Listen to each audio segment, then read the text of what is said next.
হ্যাঁ, দাদার গামছা দিয়ে কি করো? হ্যাঁ, দাদার গামছা দিয়ে কি করবা? দাদা গামছা হ্যাঁ,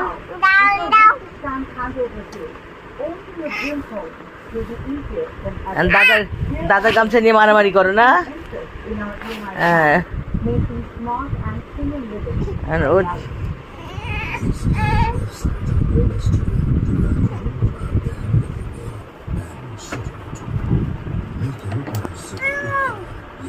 ইসরে, দাদার গামছা নিয়ে মারামারি শুরু হয়ে গেছে তোমাদের দুজনের না? হ্যাঁ।